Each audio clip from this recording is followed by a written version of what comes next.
Profesor Gabriel Alejandro Rodríguez Cedillo es un economista dedicado al estudio e investigación de las finanzas públicas, los aspectos fiscales y tributarios del sistema económico. Asimismo, se especializa en temas de administración y gestión pública. Su formación se sustenta en una licenciatura en Economía por la Facultad de Economía de la Universidad Autónoma de Yucatán, junto con posgrados en esta misma universidad, una maestría en Gobierno y Políticas Públicas y una especialidad en Administración de Tecnología por la Facultad de Ingeniería Química Industrial, culminando con un doctorado en Gobierno y Administración Pública por Escuela Libre de Administración Pública de Oriente. Es el miembro del Sistema Nacional de Investigadores Nivel 1. Sus investigaciones se han publicado en revistas nacionales e internacionales y se centran en temas de finanzas públicas, política tributaria y análisis económico. Como catedrático, ha impartido asignaturas en licenciatura y posgrados pertenecientes al área académica de política económica, política fiscal, administración tributaria, finanzas públicas, desarrollo regional, macroeconomía y metodología de gestión. Entre su experiencia laboral, ha trabajado en los gobiernos municipal, estatal y en la iniciativa privada. Es editorialista y comentarista en prensa escrita y diversos medios de información locales. En su metodología de enseñar, privilegia el pensamiento crítico a partir del conocimiento e interacción de los diversos enfoques teóricos de la disciplina en cuestión para la formación de capital humano y ampliando las capacidades para aplicar sus conocimientos en contextos reales. Recibámoslo con un fuerte aplauso. Muchas gracias. ¿Me escuchan? ¿Se escucha bien? Bueno, Sí, lo escuchamos. ok, muchas gracias. Ok, voy a compartir. Pues es un honor estar el día de hoy con ustedes. Le agradezco mucho a la maestra Yanina Sampieri, gran amiga mía, que aprecio mucho. Bueno, vamos a entrar en materia. Sé que ustedes están ahorita ya en una dinámica desde la mañana. Y lo importante aquí es que podamos llevarnos una idea muy clara de cómo está, digamos, cómo se relaciona el aspecto financiero del gobierno y el conflicto energético, ¿no? Que se ha hablado mucho y no ha dejado de haber, pues, una serie de, de análisis donde destacan mucho el punto de la inflación, destacan mucho el punto de que va a tener efectos adversos en la economía mexicana, pero yo creo que es importante, y sobre todo con ustedes, alumnos que están cursando y están en formación para ser profesionistas, que tengan una perspectiva diferente y una interpretación alterna a todo lo que se está diciendo, ¿no? Entonces, el título de la ponencia, pues, es Perspectiva de las finanzas públicas ante el conflicto energético. El título de la disertación, pues, va a estar versada en tres elementos. Lo primero es la estructura del mercado del petróleo. Aquí lo que tenemos que entender cómo está conformado toda la producción, la oferta y la demanda del petróleo. Luego vamos a conocer la posición económica financiera de México porque se relaciona muchísimo, ya que el petróleo es uno de los elementos que generan ingresos. Pero acá lo voy a subrayar para que lo tengan ustedes con mucho cuidado. Y de allá pues vamos a hacer unos ejercicios, más que nada unas aseveraciones sobre política fiscal energética de México.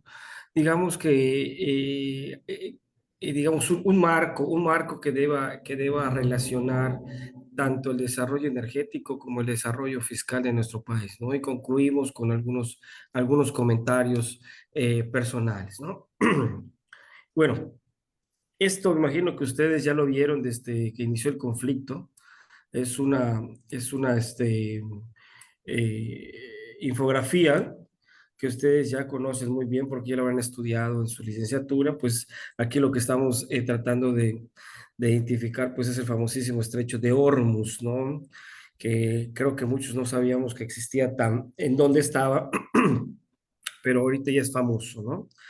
Y más que ver la cuestión geográfica, lo que teníamos que ver son los datos importantes, ¿no? Por ejemplo, Fíjese que en este espacio de tierra, pues es donde transitan 20 millones de barriles de petróleo diario, ¿no? 20% de la producción mundial pasa de energéticos, pasa por este espacio de tierra. Y bueno, obviamente los principales productores pues son los países del área árabe, asiática, eurasiática, ¿ok? Y también pasa por este estrecho el 20% del comercio mundial de gas natural, licuado, ¿no? Entonces, aquí tenemos que 2 de cada 10 barriles que se generan en el mundo pasan por ¿cómo se llama? Por esta zona. Hay que entender que los 8 barriles que se generan, pues se distribuyen por diferentes zonas, ¿no? Diferentes áreas repartidas en el mundo, ¿no? Entonces estamos hablando que es un área muy importante, es un área que es de relativa trascendencia, preponderancia para muchos países, para los países productores, pero sobre todo para los países que dependen de este energético, ¿no? Yo creo que ellos son los que más atentos deben estar.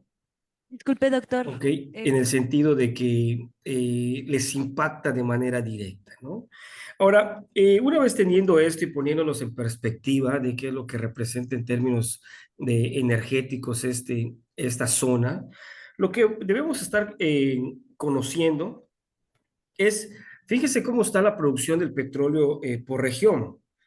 Obviamente yo lo que hice aquí fue subrayar, esto lo saqué de la Agencia Internacional de Energía, eh, y fíjese que aquí lo que quiero subrayar es la zona o la región de Norteamérica, ¿no? Que es la que produce la mayor cantidad de petróleo. Allí estamos nosotros. Pero aquí hacer una aclaración. Aun cuando esta estadística nos muestre que es por región, y nos incluya con Canadá y Estados Unidos, nosotros no pertenecemos al mismo grupo de países, ¿no? Por ejemplo, Estados Unidos no está en el país no está en la Organización de Países Exportadores de Petróleo, pero México sí. Sin embargo, lo que hizo la Agencia Estatal de Energía, Internacional de Energía, es englobarlo de manera regional. Y fíjese, nosotros estamos en la región donde más petróleo o obviamente la segunda más importante a nivel, ¿cómo se llama?, de producción de petróleo. Pero otra característica que debemos entender de esta producción es que esta se mantiene estable, no tiene variaciones importantes. Y si hacemos un ejercicio de revisión de todas las regiones, estas se mantienen estables en el proceso de producción. Y acá viene un elemento interesante. Lo que nos está diciendo la tabla es que el petróleo no es una mercancía cualquiera, es una mercancía que debe tener una producción estable, es una mercancía o es un producto o un commodity que debe tener debe establecer una certeza en su capacidad de producción. Porque el petróleo es un bien que se compra, pero en el futuro o previamente, ¿no? Es decir, que por ejemplo, si México quiere comprar petróleo, ¿ok? Tiene que comprarlo hoy para que lo reciba, a lo mejor, estoy suponiendo, en 3 meses, ¿no? Y lo que México está recibiendo hoy de petróleo importado ya lo había comprado 3 meses antes, ¿no? Entonces, aquí lo que se busca es que haya una producción estable. Ese es un elemento importante, es decir, es un bien que aun cuando tenga características de volatilidad, la capacidad de producción de los países es estable. ¿Estamos de acuerdo? Entonces, aquí lo que quiero que comprendamos es que nos tengamos una idea, ¿ok?, de cómo está la producción del petróleo en el mundo, ¿no? Tenemos una producción de petróleo estable, que no tiene muchas volatilidades, que no tiene, digamos, picos de producción ¿cómo se llama? Y descensos de producción abruptamente, ¿no? Estaríamos hablando entonces que cuando hay una situación de aumento de precio del petróleo no es una cuestión de por producción, es una cuestión de decisión geopolítica, ¿no? Entonces, teniendo en cuenta esto, ¿cómo se estructura el mercado de petróleo?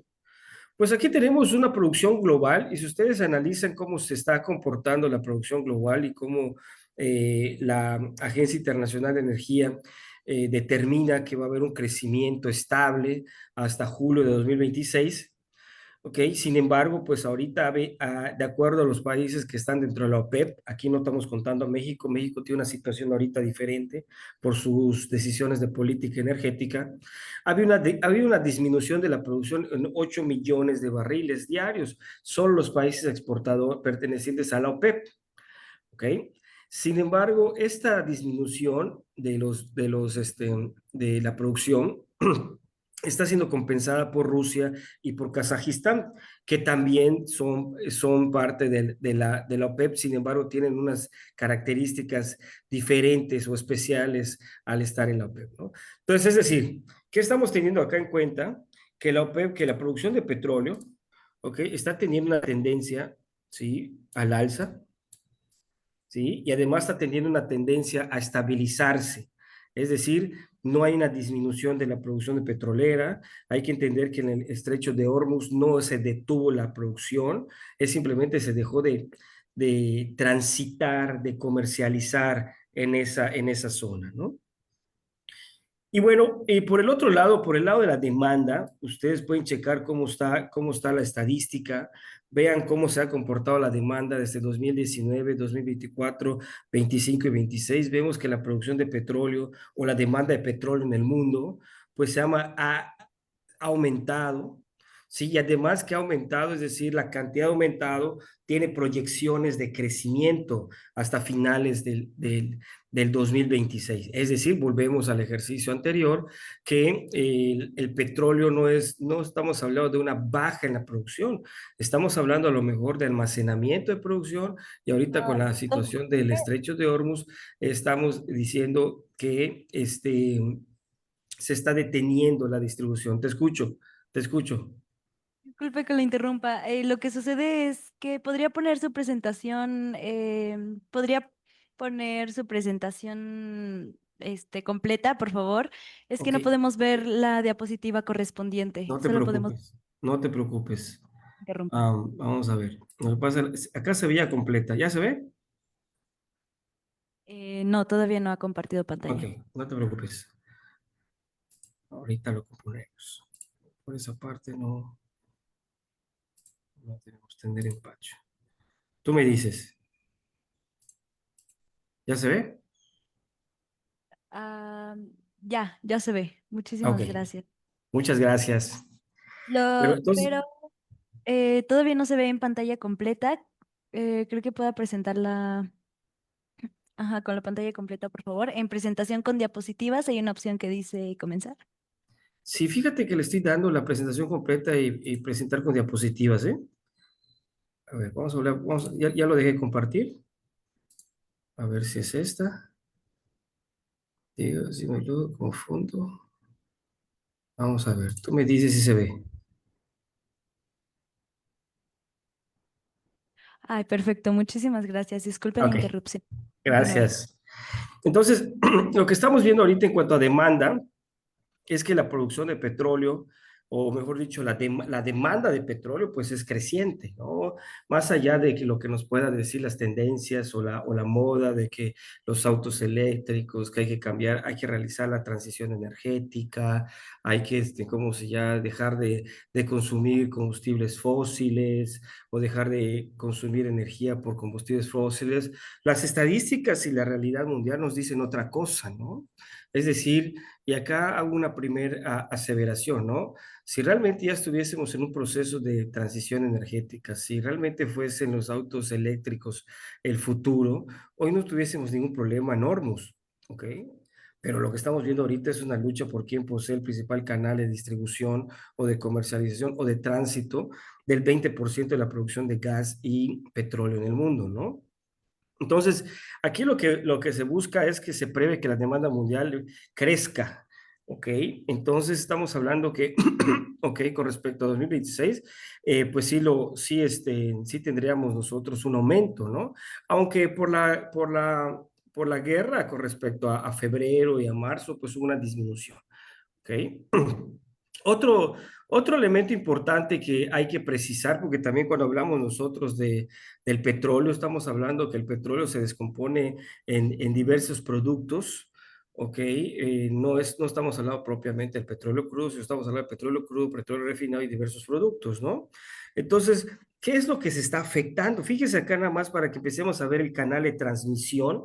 Es decir, con nosotros nos digan, oye, ¿por qué está aumentando la inflación? Y todos decimos, porque está aumentando los precios del petróleo. No, nosotros ya hicimos el ejercicio fino, entonces ya podemos decir por qué vía está aumentando los precios en caso de que eso sí sea, ¿no? Es decir, como dice la diapositiva, que los productos afectados por el conflicto son el combustible para avión, queroseno, el gas LP, etano, ¿ok? ¿Qué es lo que realmente lo que está haciendo? Son los elementos para los energéticos que sirven para que se puedan mover los aviones que llevan a las personas, que llevan a lo mejor productos, que llevan, ¿cómo se llama? Determinados bienes. Eso es lo que está realmente aumentando. Ese tipo de producto es lo que está, digamos, encareciéndose, que hace que, bueno, obviamente el precio en general del petróleo lo eleve, ¿no? De ahí estamos teniendo, digamos, el canal de transmisión del aumento de los precios en nuestros países y obviamente en el precio de los países en el precio de los bienes de otros países, ¿no? ¿Ok? Entonces, ¿qué estamos viendo acá? La estructura del mercado es, el mercado la producción de petróleo es estable, ¿sí? Es decir, es una producción estable porque no es un bien cualquiera, no es un commodity cualquiera, es un commodity estratégico, es un commodity que requiere preparación, almacenamiento y empezar a tener esas, ¿cómo se llama? Esos envíos ya, digamos, programados, ¿no? Por el otro lado, nos está diciendo la demanda que está en un sentido creciente y aumentando, ¿ok? Con una tendencia ascendente, ¿no? Es decir, aumentó el volumen de demanda, pero además está teniendo una tendencia creciente. Obviamente eso viene a tirar por la borda, y no estoy en contra de esta tendencia también, pero viene a tirar por la borda el hecho de que debemos dejar de consumir petróleo para irnos por la electricidad, ¿no? Ok, aquí me gustaría hacer una reflexión sobre un geopolítico que escuché una vez, Alfredo Jalife, que decía, el problema de México es que queremos cambiar de una energía a otra, ¿no? Lo que nosotros estamos haciendo, nos estamos especializando en una y dejando otra, cuando lo que tenemos que pensar es en la diversificación que es digamos, la tendencia que puedan cohabitar diferentes maneras de generación de energía, ¿no? Entonces, teniendo ya este panorama ¿cómo se llama?, del mercado, ahora lo que vamos a ver, cómo esta situación del mercado impacta a nuestro país. Y acá lo que yo les estoy mostrando es la balanza comercial del petróleo en México, ¿no? Esta es una fuente que es aquí del Banco de México. Y bueno, como ustedes podrán ver, tenemos un déficit comercial en materia petrolera. Y ustedes se dirán, pero es que nosotros importamos gasolina. No, no, no. Acá hay que también tener una precisión, ¿no? Lo que nosotros hacemos es que exportamos petróleo crudo. Y lo que nosotros importamos acá, pues obviamente son derivados del petróleo, ¿no? Como pueden ser gasolina, diésel, combustoleo, turbocina. Importamos también gas natural, así como exportamos gas natural. ¿Ok? Sin embargo, nosotros importamos también, digamos, una especie de petróleo refinado. Ese petróleo refinado es el que se va a diferentes refinerías en nuestro país, que es un petróleo más fino que permite que las refinerías pues produzcan gasolina. ¿Ok? Esa es, digamos, la relación. Obviamente estamos hablando que no estamos hablando en cuanto a cantidad, estamos hablando en cuanto a valor. ¿Por qué tenemos una balanza comercial deficitaria? Porque estamos hablando que nosotros enviamos los mismos barriles que nosotros importamos, sin embargo, por el valor agregado que le genera Estados Unidos, nos cuesta más consumir estos barriles que nos envía Estados Unidos de lo que nosotros cobramos por nuestros barriles, ¿no? Entonces, eso es lo que nos deja, digamos, la balanza comercial, ¿no? Sin embargo, ¿qué es lo que tenemos que leer de esa balanza comercial? Que hay una relación estrecha. Somos el tercer proveedor de petróleo crudo de Estados Unidos y Estados Unidos es nuestro principal proveedor de petróleo refinado, gas natural y gasolina y otros derivados de petróleo, ¿no? Entonces, lo que quiero decir aquí es que tenemos un encadenamiento, tenemos algo que conocemos en comercio internacional como comercio intraindustrial. Esto conlleva que estemos interrelacionados, que estemos en la misma cadena de valor, que al final de cuentas, si tenemos en términos de registro contable déficit, en términos económicos estamos digamos, vinculados a la misma estructura productiva. Esto es lo que tenemos que entender más allá de que tenemos un déficit en la balanza comercial, ¿no? Sin embargo, también hay que entender nuestra posición en el mundo. México es el número 15, ¿ok?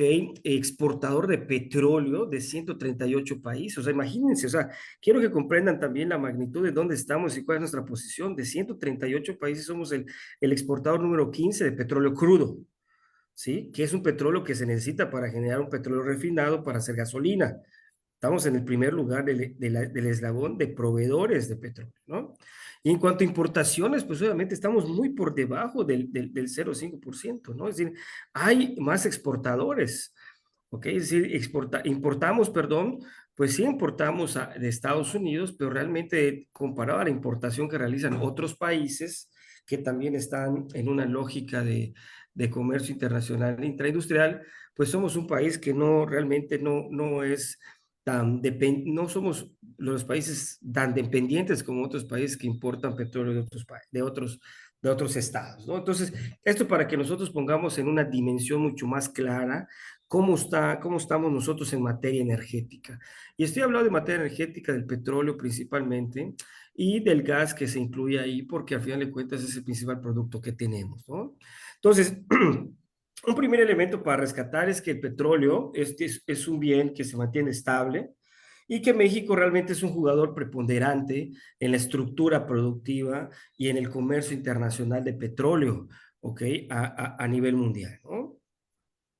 Y ahora, ¿cómo está nuestra posición financiera? Es decir, acá viene el problema, ¿no? Es decir, el tema de Pemex es la empresa más endeudada, Pemex hay que cerrarla, Pemex hay que tirarla, que entren los inversionistas privados, que no sirven las refinerías. Sí, sí, sí, hay que irnos con cuidado, ¿no? Si ya vimos cómo está la estructura de mercado a nivel mundial y que somos un jugador importante, pues a partir de eso nuestras explicaciones de Pemex pues ya deben tener otra perspectiva, ¿no? Es decir, estamos mal financieramente porque sí somos la empresa más endeudada del mundo petrolera, pero en términos económicos somos, digamos, un jugador, si no, digamos, decisor, sí somos un jugador, un participante que tiene su calidad y su relevancia en la estructura energética mundial, ¿no? Entonces, ¿cómo hay que analizar a Pemex? Por un lado, tenemos esta idea que les acabo de plantear, que es la empresa que debe generar ganancias propias con independencia del sistema económico, es decir, hay que cancelar su deuda, hay que meter la inversión privada, tiene que generar ingresos, ¿sí? Y por otro lado, tenemos al activo. Realmente lo que yo quería comentarles es que de acuerdo al sistema económico y a la estructura de mercado, México es un activo. Pemex, perdón, es un activo para la economía mexicana, ¿no? Es decir, ¿de qué sirve que tengamos una empresa que esté, digamos, sana financieramente si está desvinculada del sistema productivo? Parte, parte de que Pemex tenga estos niveles de deuda y parte de que Pemex tenga esta digamos, situación financiera, ¿ok? Realmente se debe a que es un jugador extremadamente importante dentro del sistema económico. Pónganse a pensar ustedes que Pemex cierre hoy, se cae la economía, se dispara el desempleo y se caen muchos sectores económicos. Solo para que nos demos cuenta. Es decir, es un activo para el sistema económico, aunque realmente financieramente esté en una posición, digamos, vamos a llamarle muy endeble, ¿no? Entonces, esto es para que nosotros entendamos ya la posición económica financiera de México en materia energética.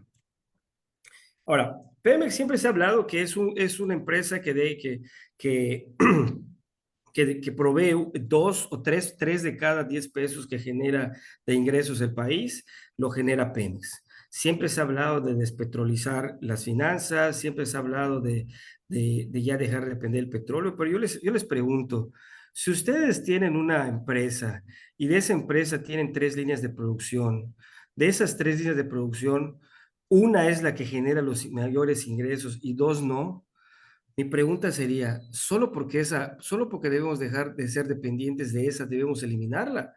¿O mejor nos quedamos con esa y reforzar otras líneas de producción? Yo lo dejo pregunta retórica para su reflexión. Realmente un empresario estratégico pues fortalece las otras líneas de ingreso y sigue fortaleciendo la línea de producción que le ha sido redituable. Pues en esta situación está Pemex. O sea, Pemex no es privatizarlo, venderlo, es fortalecerlo porque genera ingresos. Lo acabamos de ver que el mercado de petróleo a nivel mundial es un mercado muy estable. ¿Sí?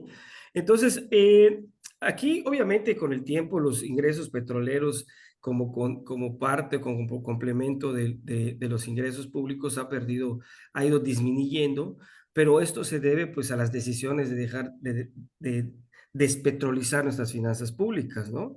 Sin embargo, en materia económica, ¿cuál es acá les puse un canal de transmisión para que ustedes vean la importancia de Pemex, ¿no? Entonces, fíjense, solo exportar petróleo nos permite tener un aumento de divisas.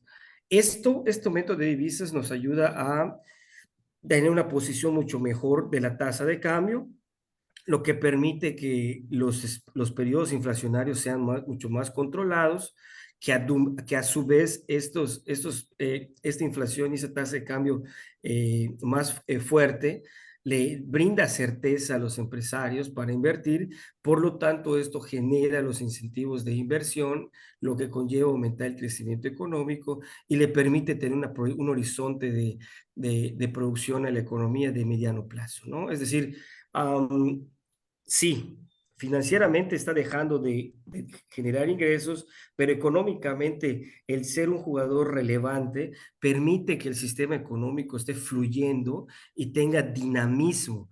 Pemex, ¿no? Ok, entonces eso es para que nosotros entendamos también esta postura y obviamente cuando hay crecimiento económico vía el ejercicio de Pemex, lo que estamos haciendo es fortalecer los ingresos vía impuestos para que haya mucho más amplitud del gasto público y vuelva a haber un círculo virtuoso del sistema económico, ¿no? Esa es una, digamos, una de las ventajas económicas financieras de Pemex, ¿no? Y bueno, aquí nada más tenemos una infografía que nos habla de cómo está la deuda de Pemex. La deuda de Pemex realmente representa el 20% del total de la deuda de México. Sí, la deuda total de México representa el 52% del PIB. ¿Sí? Y el valor de la economía de México es 36 billones. Es decir, que si nosotros dividimos la deuda de Pemex entre 36 billones, disminuye a casi el 4%, 3.8 o 3.4% la deuda de Pemex con respecto al valor de la economía. Dígame, ¿cuál es la afectación de Pemex en la economía y cuál es la afectación de Pemex en cuanto al presupuesto, ¿cómo se llama? Financiero del país, ¿no? Esto para que lo tengamos en perspectiva, ¿no? Obviamente aquí tenemos ya unos datos un poco más precisos, ¿no? El INCO, ok, en este 2025 está mostrando indicadores financieros precisos de Pemex, ¿no? Es decir, que está viendo, por ejemplo, la deuda financiera bruta total está disminuyendo y la deuda financiera bruta total no se le han quitado los activos de Pemex, porque es cuando se incluyen allá los activos, ¿no? Entonces, digamos que restándole los activos a esta deuda bruta, o bien esta disminuye aún más, lo que le permite tener una posición, digamos, un poco más sostenible a Pemex. En el lado derecho tenemos ahorita, si se dan cuenta, la tendencia es decreciente, hay un punto de inflexión en el 2020-2021, ¿ok? En cuanto a la deuda de corto plazo, y el punto de inflexiones desde 2016 de la deuda de largo plazo. ¿Qué quiere decir esto? Que Pemex lo que ha hecho en materia financiera ha apostado por la deuda de corto plazo, que digamos es una deuda que no le pesa al país, es una deuda que si sabe el gobierno que la tiene que pagar en el poco tiempo es porque va a tener los ingresos suficientes para poder amortizarlos, ¿no? Entonces, acá estamos viendo dos estrategias financieras de Pemex, ¿no? Que le dan solvencia, ¿no? Esta deuda de corto plazo le permite tener esta capacidad o esta amplitud a la deuda de largo plazo. Por lo tanto, es una empresa muy endeudada, pero que tiene, digamos, todavía sustento, todavía tiene capacidad financiera, digamos, todavía es atractiva en el mercado internacional, ¿no? Entonces, aquí estamos viendo otro panorama de lo que venía siendo la situación financiera de Pemex, que viene a ser un activo de la dinámica o del sistema económico mexicano, ¿no? Y bueno, aquí nada más para tener ya como referencia, la deuda total con respecto a Pemex, la deuda total del país y la deuda financiera de Pemex representa el 4.2% que lo que yo les decía, ¿no?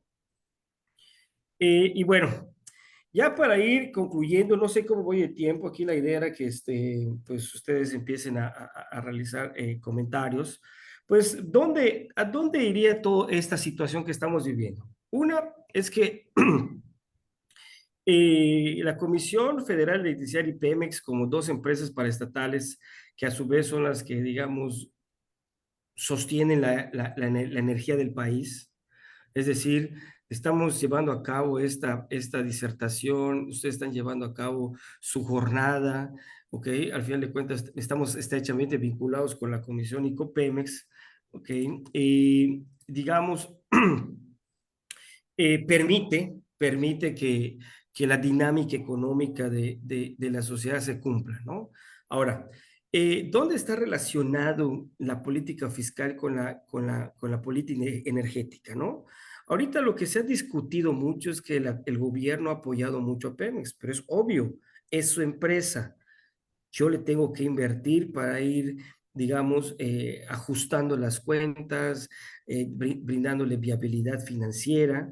¿Okay? Entonces, la relación fiscal que tiene el gobierno con Pemex es, en primer lugar, estabilizarla financieramente, ¿no? Con el objetivo de que al menos siga generando estos ingresos para las finanzas públicas. Ahora, yo les preguntaría, si nosotros dejamos de apoyar a Pemex, el gobierno, y Pemex ya no genera esos 3 pesos, ¿de dónde van a salir esos 3 pesos? Pues esos 3 pesos van a salir de dos mecanismos, o un aumento impositivo o vía deuda. Y sabemos que a mucha gente hablar de deuda pues le asusta, pero también mucha gente no quiere pagar impuestos. Entonces la pregunta sería, ¿qué hacemos? No quieres deuda y no quieres aumento de impuestos, pues lo que tengo que hacer es al menos inyectarle capital a Pemex para que se estabilice y pueda seguir generando esos 3 pesos, ¿ok? Vía venta de petróleo para que fortalezcan o al menos no se desfortalezcan, no se debiliten las finanzas públicas. Okay, entonces hay una estrecha relación entre el sector energético y la política fiscal del país, y obviamente la política energética o el sector energético de nuestro país está vinculado estrechamente a la dinámica energética mundial, ¿no? Por lo tanto, la política fiscal en ese sentido, entonces tiene que ir enfocada a darle capacidad operativa, financiera, económica, Pemex, ¿ok? Que no perdamos esa posición de jugador relevante en el mercado internacional, pero que a su vez siga siendo un activo y un pilar en el dinamismo económico de México, ¿no? Entonces, ¿hacia dónde se debe ir esta política fiscal en materia energética, ¿no? Pues ya lo vimos. Yo creo que estamos conscientes de que ¿cómo se llama?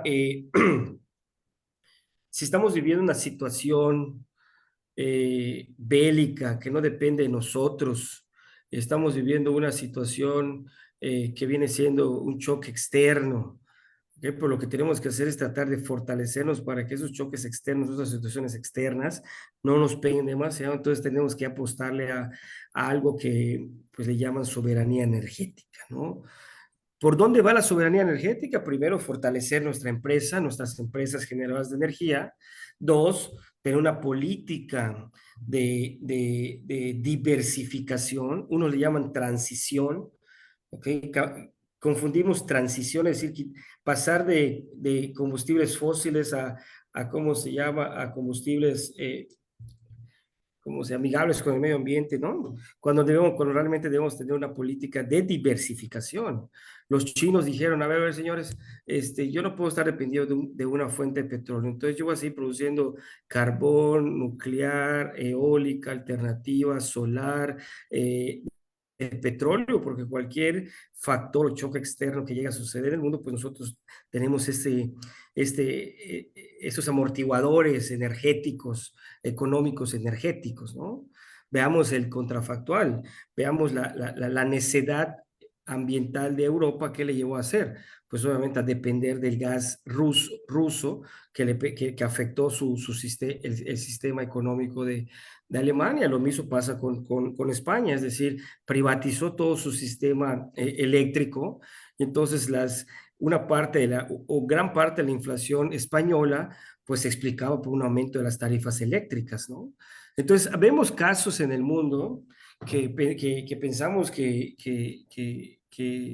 vemos casos en el mundo que nunca pensamos que fuesen a suceder y que lo que ellos hicieron nosotros lo tenemos que hacer, pero realmente nunca vemos todo el vaso, es decir, no vemos toda la perspectiva, no tenemos toda la perspectiva de decir, bueno, pero lo que hicieron ya les está afectando, ¿no? Otro elemento que hay que tener en cuenta, pues es eso, ¿no? Hay que reforzar y generar una cadena de valor energética interna.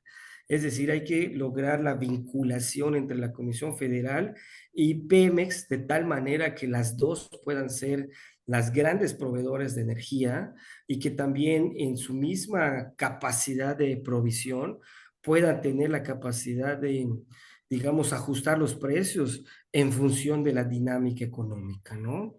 Esa también es y eso, para eso se requiere una gran fuente de inversión, de gasto público en infraestructura, en infraestructura energética, que nos permita a nosotros tener una base industrial, porque la energía es un insumo muy importante para tener una base industrial, ¿no? Por el otro lado, entonces, aunado al anterior, esto derivaría en que cualquier choque externo o cualquier distorsión que se genere en algún otro sector de la economía, pues permita estas empresas y al gobierno generar instrumentos que estimulen, ¿ok? Y eviten los choques de oferta o eviten estas volatilidades en el precio de los bienes. Es decir, que pueda haber un control por el lado de la producción o por el lado del gobierno en la política fiscal para que la inflación se mantenga estable, ¿sí? Entonces, son los elementos que yo diría que habría que reforzar o que nos dejaría a nosotros una posición muy, muy positiva en materia fiscal energética, ¿no? Y bueno, ya hablé de la diversificación, realmente no es la transición, es una diversificación. Obviamente estamos hablando que gran parte de las empresas en el mundo, bueno, no gran parte, algunas empresas en el mundo, salvo Estados Unidos, que la mayoría son empresas privadas, pues tienen esa forma de gobierno corporativo público y privado. O sea, el ejemplo más claro es Petrobras, ¿no?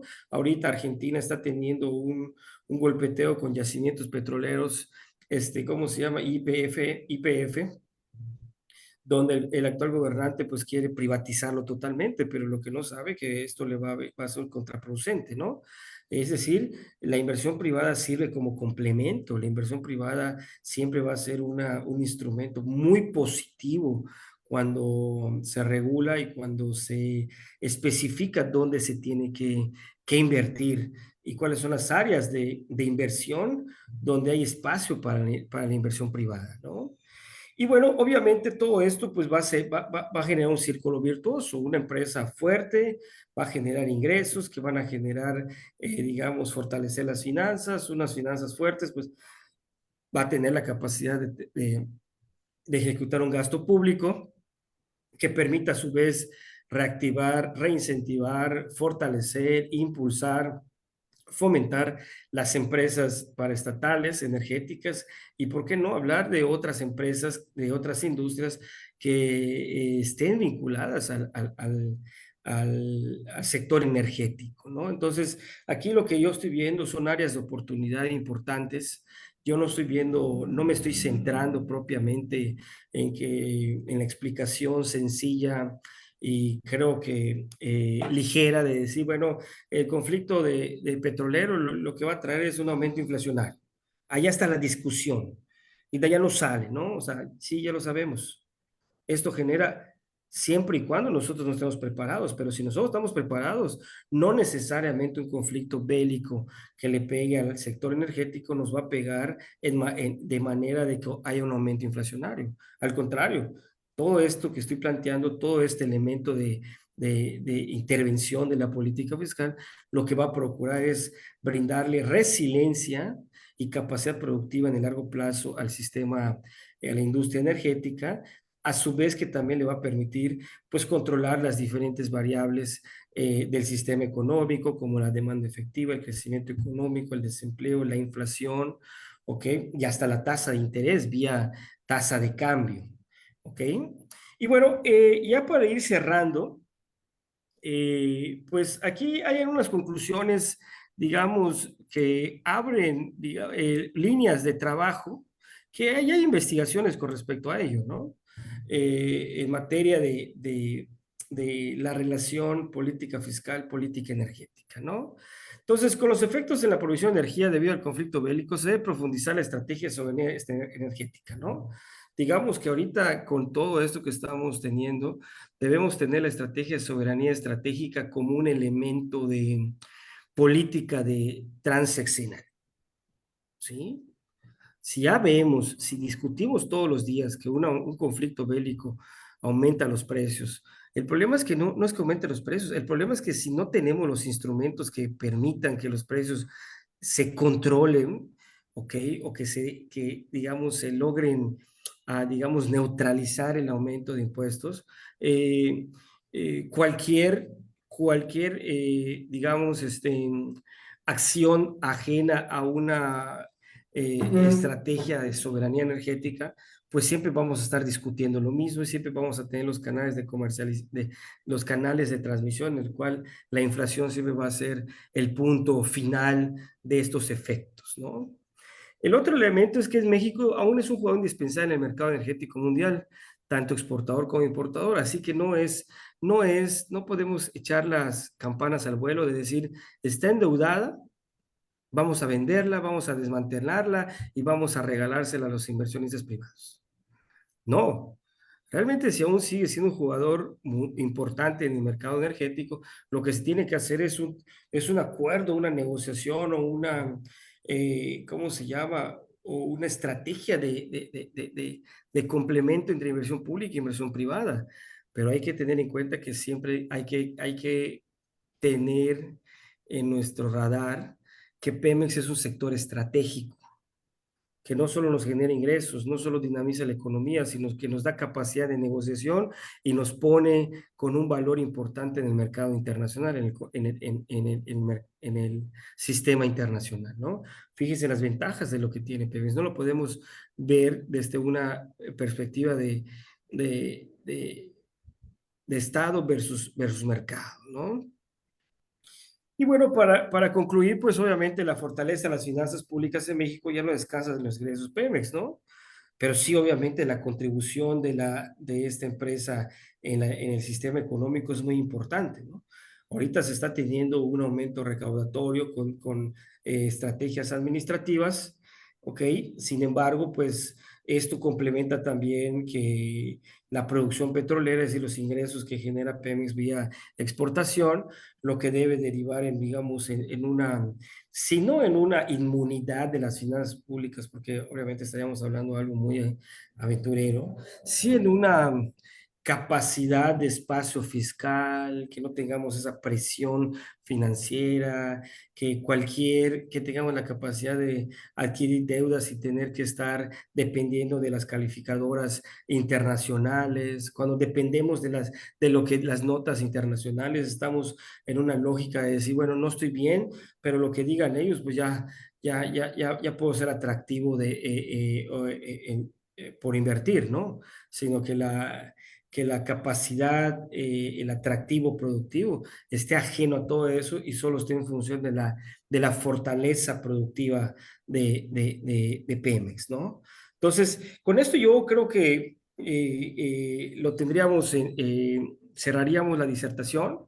Entonces, en perspectiva, como corolario, obviamente estaríamos hablando de las finanzas públicas del país requieren que una gran parte del presupuesto se destine a una diversificación energética, que a su vez la diversificación energética debe generar crecimiento económico para que a su vez esta amplitud de la producción, esta generación de riqueza, fortalezca a su vez las finanzas públicas del país.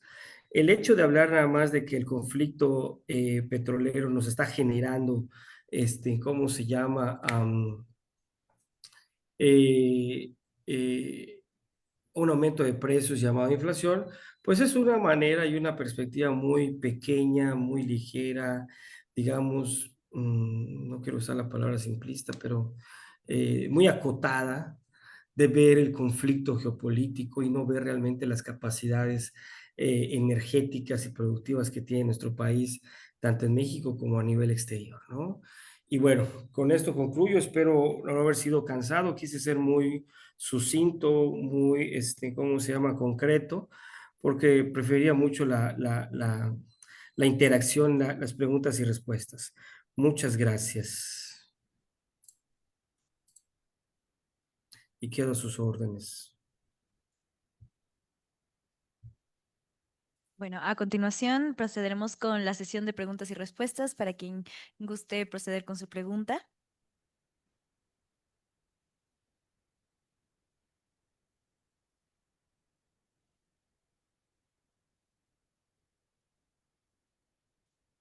Hola, buena tarde. Hola. Disculpe, para usted, ¿cómo afecta el mercado de coches eléctricos a la industria petrolera? Ok, realmente no, al contrario, la beneficia. Ese es otro concepto importante y qué bueno que lo tocas, ¿no? Porque al menos el plástico que usa, por ejemplo, vamos a poner el emblema, ¿no? El Tesla, el plástico que usa dentro ¿cómo se llama? Su tablero, ¿cómo se llama? El plástico de su fascia, todavía depende es un derivado del petróleo, ¿no? ¿Quedó claro? ¿Ok? Si solo estamos hablando del consumo energético, pues representa una parte pequeña de todo lo que viene haciendo el auto, ¿no? Entonces, digamos que lo que hace la industria eléctrica de autos, una, mantiene el consumo de petróleo por los derivados. Dos, ayuda mucho también a que se empiece este proceso de diversificación, ¿ok?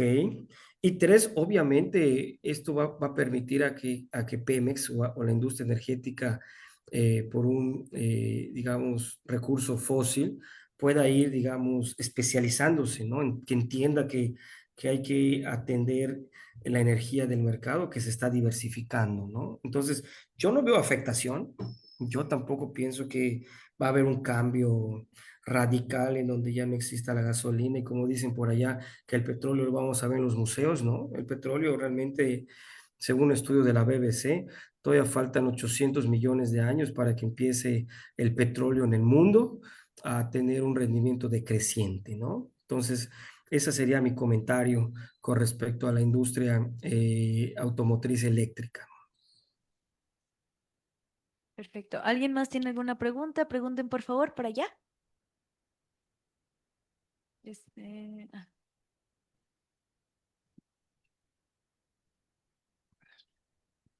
¿Qué tan fehaciente es el estudio de cuánto nos queda del petróleo, ¿no? Porque muchos dicen que en 10 años se nos va a acabar, otros dicen que ya faltan pocos años para que comiencen las crisis, ¿no?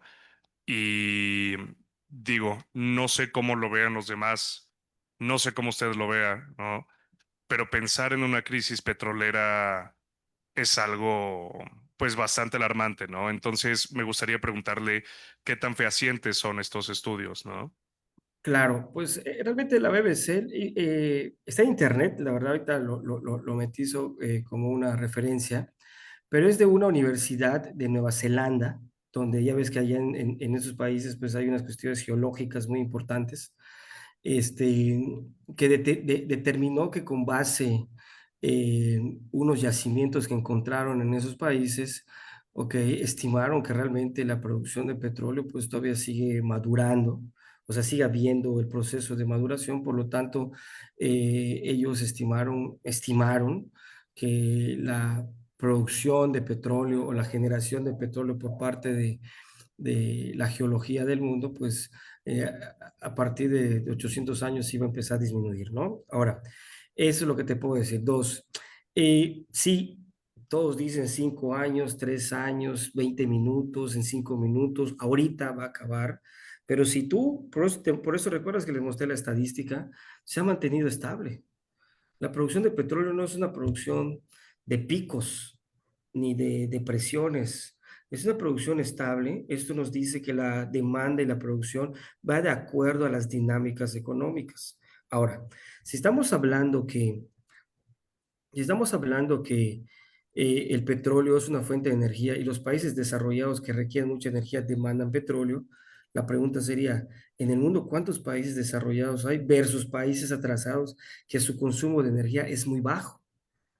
Este comentario que te acabo de decir, pues viene a corroborar en una parte el estudio que habrá hecho esta universidad de que la producción de petróleo en el mundo todavía es estable, ¿no? Sí, entonces hay más países demandantes, subdesarrollados, que no tienen una demanda de petróleo, tal vez como la que tiene México o Estados Unidos, que países que sí demandan porque tienen una dinámica económica muy fuerte, ¿no? Entonces estamos hablando de que todavía falta para que esta demanda de petróleo pues empiece a tener rendimientos decrecientes, ¿no? Perfecto. ¿Alguien más gusta preguntar algo? Para allá.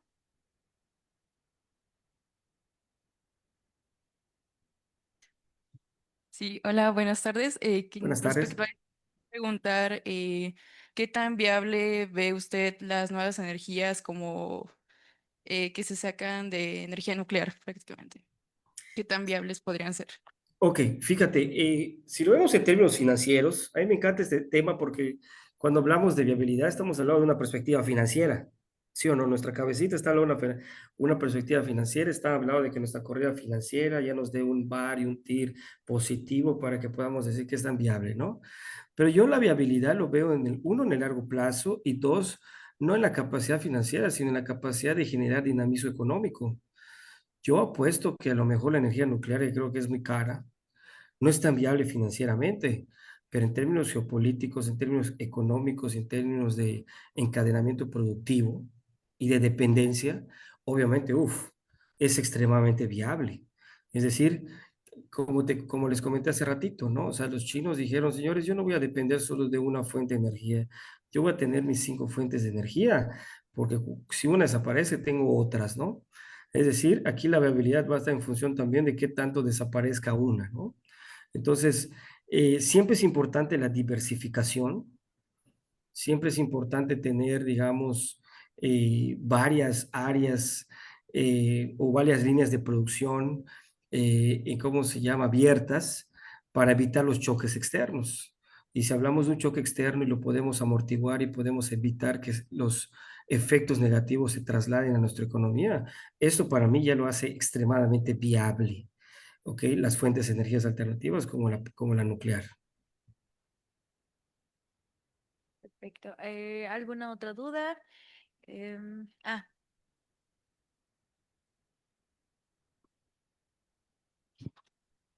¿Cómo está?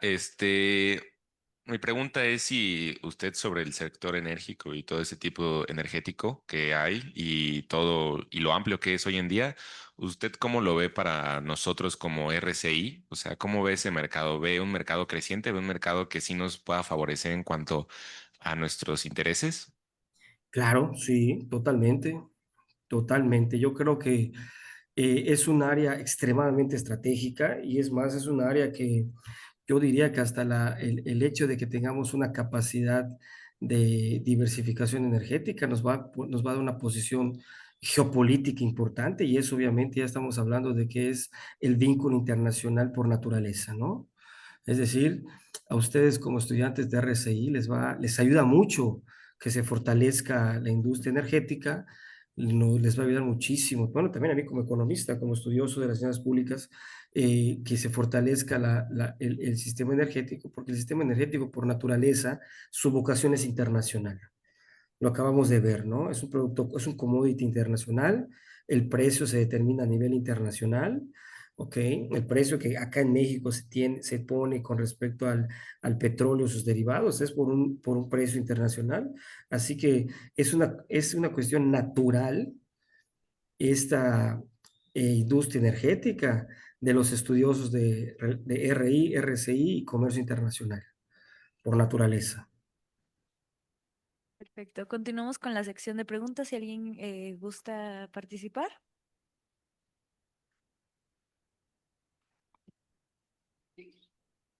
En 800 años, cuando se acabe el petróleo, ¿no? Si no es que no es antes, ¿qué va a pasar? Ya se sabe qué va a hacer el ser humano, cómo lo va a suplir, ¿no?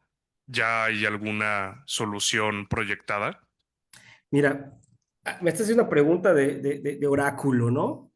No he llegado, mi nivel de intelectualidad está muy básico, ¿no? Pero lo que sí te puedo decir y asegurar, y yo creo que lo están viviendo, es que el mundo va a acabar antes de que se acabe el petróleo. Te voy a poner un ejemplo. Aquí en Yucatán, que creo que está muy lejos para ustedes, pero estamos cerca, ¿no? Estamos a 50 grados de temperatura. Hoy di clase en el aula de la Universidad Autónoma de Yucatán, que no tienen climas, ¿ok? Y créeme que bajé como 2 kilos en hora y media. ¿Estamos de acuerdo? Así que yo lo que sí pienso, y se lo digo a mis alumnos, que yo estoy empezando a estudiar carpintería y herrería porque cuando se acabe el mundo, va a ser la industria del futuro. ¿Estamos de acuerdo? Estamos comiendo el mundo no tanto por la cuestión petrolera, sino por otras dinámicas, ¿no? Así que yo pienso, y te digo ya a título personal, que yo creo que vamos a acabar el mundo antes de que el petróleo empiece a menguar por nuestro comportamiento económico y social. Perfecto. Me parece que por allá tenían también alguna pregunta. ¿Se escucha bien? ¿Se escucha bien mi voz? Sí, Sí, perfecto. muchísimas Muy gracias. amables, gracias. Hola, buenas tardes. Mi duda es sobre lo que había dicho de la privatización del sector. ¿Recuerdan la empresa que nos había comentado? Que tenía la idea de privatizar el petróleo. Pues, ¿y cómo influiría eso en la economía global, vaya? Pues obviamente, yo pongo este ejercicio, fíjate. Bueno, más allá de este ejercicio, yo te voy a poner el ejemplo de ahorita de Alemania y de España. España, ¿qué hizo? Privatizó todo su sistema eléctrico. Es como decir, vamos a privatizar la Comisión Federal de Electricidad. ¿Ok? Ponte tú como empresario. Si fueras empresario, ¿qué harías? Reducir costos para maximizar tus ganancias. Lo primero que harías sería despedir gente para reducir costos. Luego a la gente con la que te quedas le obligarías a ser altamente productiva para producir más. Pero imagínate que además, eh, digamos, tengas poder de mercado, ¿sí? ¿Qué harías? Tú pondrías los precios del mercado. Entonces, Monopolio. me estoy poniendo como empresario, como que tú eres el empresario. Pues obviamente dispararías los precios ¿cómo se llama? De la energía. Que eso que te estoy diciendo, teóricamente, empíricamente sucedió ¿cómo se llama? En España. Sí, ¿cómo se llama esa? Creo que Repsol y no recuerdo cómo se llama en la otra que estaba acá. Eso es lo que hicieron, se privatizó el sistema energético y lo que pasó fue que los precios de la energía eléctrica en España, o sea, se comían el ingreso de las personas, porque así funcionan. Entonces, ¿qué hay que hacer? Que estas empresas, como dije hace rato, deben ser reguladoras. Sí entras inversión privada, sí hay ganancias, pero no puedes tener ganancias exorbitantes a costa de los trabajadores. Entonces, Petrobras tiene el 51% lo tiene el gobierno brasileño y el 49% lo tiene la iniciativa privada. Pero el gobierno brasileño, en el gobierno corporativo de Petrobras, pues sigue mandando y sigue dictaminando, ok, los precios y la forma en cómo debe actuar Petrobras, ¿no? O sea, no es una cuestión de maldad. El empresario eso busca, siempre maximizar ganancias, pero estas empresas son estratégicas, pues no tienen que hacerse con una visión de iniciativa privada, que se complemente, pero sí sería catastrófico, ¿no? Gracias. De nada. Hola, mi pregunta es, ¿qué factores permiten a Irán influir en el mercado del petróleo, incluso sin ser uno de los principales productores principales hoy en día? Pues mira, el primero es que puedes no ser el productor, pero eres el dueño del local. Es decir, eres el único que eres el dueño del local y entonces quitando solo, cerrando el local ya dejas de vender. ¿Estamos de acuerdo?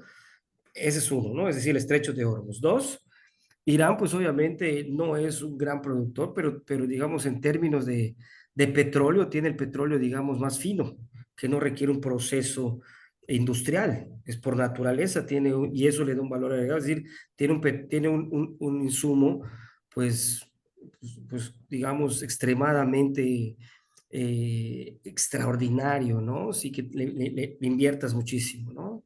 Y tres, obviamente estaríamos hablando que Irán, si das cuenta, es un país grande y los demás países árabes son pequeños, que Irán no es árabe, es persa, estamos de acuerdo, pero tiene una influencia moral, estamos de acuerdo, dentro de la región. Eso le lleva a tener esto ha llevado a que se enfrente pues a Estados Unidos. ¿Sí? Esas son las características que le llevan a tener esa influencia en la dinámica del comercio internacional del petróleo.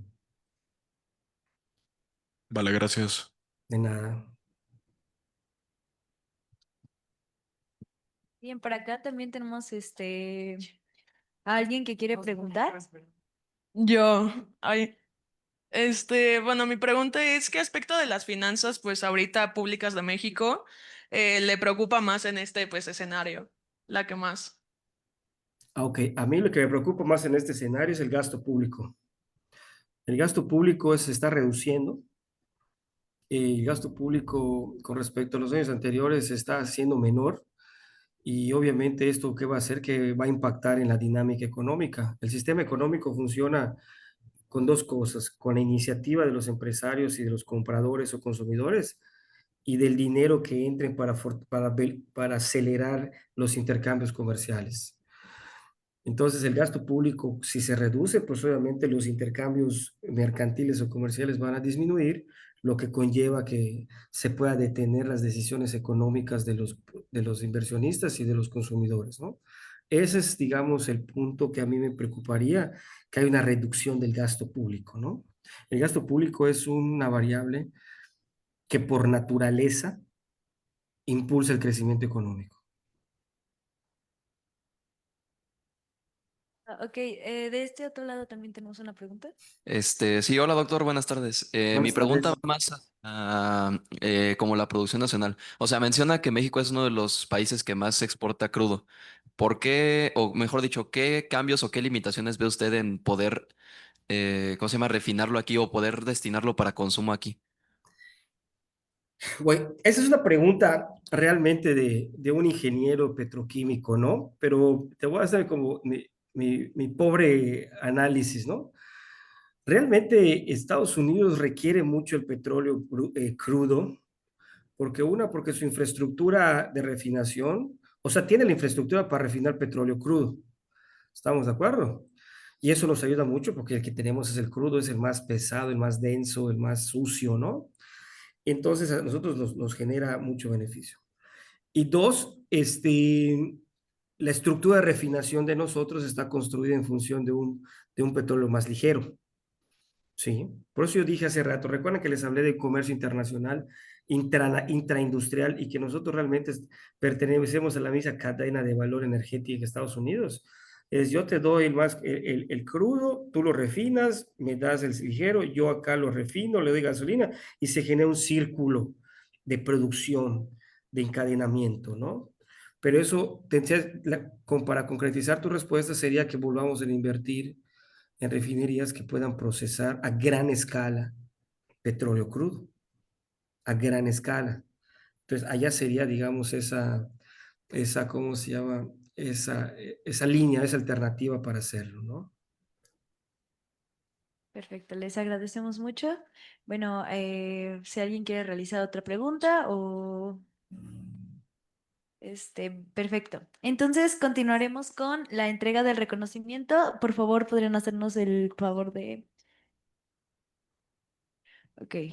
La Universidad Intercontinental realiza el reconocimiento al doctor Gabriel Alejandro Rodríguez Cedillo por haber impartido la conferencia Perspectivas de las Finanzas Públicas en México ante el conflicto energético, en el marco de la jornada de RCI 2026, dirigido al público en general, estudiantes y profesores, llevado a cabo en modalidad virtual. Duchit Edochet. Muchas gracias. Hola Gabriel, ¿cómo estás? Hola, ¿cómo estás, Yanni? Bien, ¿y tú? Encantado de saludarte, lo sabes. Yo sé, igualmente, te agradezco mucho que hayas aceptado la invitación. Para nosotros es un gran honor que dieras esta plática. También me dio mucho gusto que los chicos participaran arduamente en las preguntas, pues como un buen economista Te siempre lo has agradezco hecho. mucho. Al contrario, querido doctor Gabriel. Y bueno, esperemos vernos pronto por allá nuevamente por Mérida. Claro que Será sí, un... Yanni, lo que necesites, sabes que se te quiere muchísimo y bueno, aquí en Yucatán se te espera con ansias, ¿ok? Saludos a todos tus chicos brillantes, ¿eh? Preguntas fascinantes. Muchas Saludos, gracias. chicos, desde el caluroso Yucatán. Bye. Bye. Bye.